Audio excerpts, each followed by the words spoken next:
Hello friend, welcome back to my channel. আমার চ্যানেলে সবাইকে স্বাগত। তো তোমরা সবাই কেমন আছো? আশা করি সবাই ভালো আছো। তো চলো, আমিও ভালো আছি। তো চলো, আজকে আমি এখানে বানাবো বাটার পনির। তো দেখো, এখানে আমি 150 গ্রাম মতো বাটার নিয়েছি। বাটার আর পনির নিয়েছি 150 গ্রাম। তো পনিরটাকে আমি বাটার দিয়ে ভেজে নেবো। তো আমি পুরো রান্নাটা বাটার দিয়েই করবো। তো চলো, তোমরা রান্নাটা দেখতে থাকো। তো পনিরগুলো আমি ভেজে তুলে নিয়েছি। তো ওখানে আবার আমি বাটার দিয়ে দিলাম। তো পনিরগুলো দেখো, এভাবে আমি ভেজে নিয়েছি, খুব লাল করিনি। তো এখানে আমি একটা পেস্ট বানিয়ে নিয়েছি, পেঁয়াজ, আদা, রসুন, কাজু বাদাম এসব দিয়ে একটা পেস্ট বানিয়ে নিয়েছি। তো বাটারটা আমার গরম হয়ে এসেছে। তো এবার আমি ওই পেস্টটা দিয়ে দিলাম বাটারের মধ্যে। তো এবার আমি গ্যাসটা একদম লো ফ্লেমে ভালোভাবে মশলাটাকে রান্না করে নেব। যখন তেল ছেড়ে দেবে তারপরে জল দেবো। তো তার মধ্যে আমি দিয়ে দিলাম এখানে জিরে গুঁড়ো, লঙ্কা গুঁড়ো, হলুদ গুঁড়ো আর কাশ্মীরি লঙ্কা গুঁড়ো।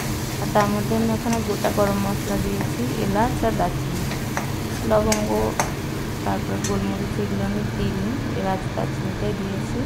তো দেখো, মশলা থেকে তেল ছেড়ে দিয়েছে, তার মানে বুঝতে পারছো তোমরা মশলাটা কষানো হয়ে গেছে। মশলা থেকে যখন এইভাবে তেল ছেড়ে দেবে তখন মশলাটা কষানো হয়ে যাবে ভালোভাবে। তো চলো, এবার আমি জল দেবো। এবার একটু বাটিতে জল রেখেছিলাম, ওই মশলা বাটিতে ওই জলটা আমি দিয়ে দিলাম।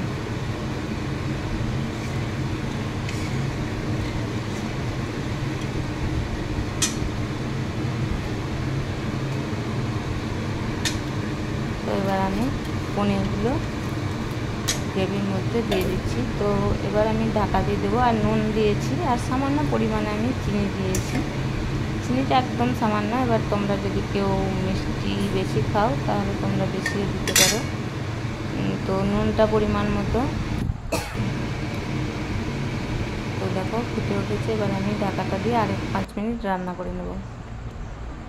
তো দেখো, আমি এবার ঢাকা খুলে দেখে নিলাম। তো রান্নাটা আমার প্রায় হয়ে এসেছে। তো দেখো, দেখতেও কতটা সুন্দর হয়েছে, খেতেও খুব টেস্টি হয়েছিল। তার কারণে আমি পুরো রান্নাটাই বাটার দিয়ে করেছি। খেতে খুব সুন্দর হয়েছিল, দেখতেও খুব সুন্দর হয়েছে, খেতেও খুব সুন্দর হয়েছিল। তো দেখো, দেখতে কতটা সুন্দর হয়েছে। তো তোমরা এভাবে বাটার পনির বানিয়ে বাড়িতে খেতে পারো। তো রুটি, ভাত, লুচি, পরোটা সবের সঙ্গে খুব ভালো লাগে। তো ভালো লাগলে আমার চ্যানেলটা একটা করে সাবস্ক্রাইব করে দিও। তো চলো, আজকের মতো ভিডিওটা এখানেই শেষ করছি। বাই বাই বন্ধুরা, সবাই ভালো।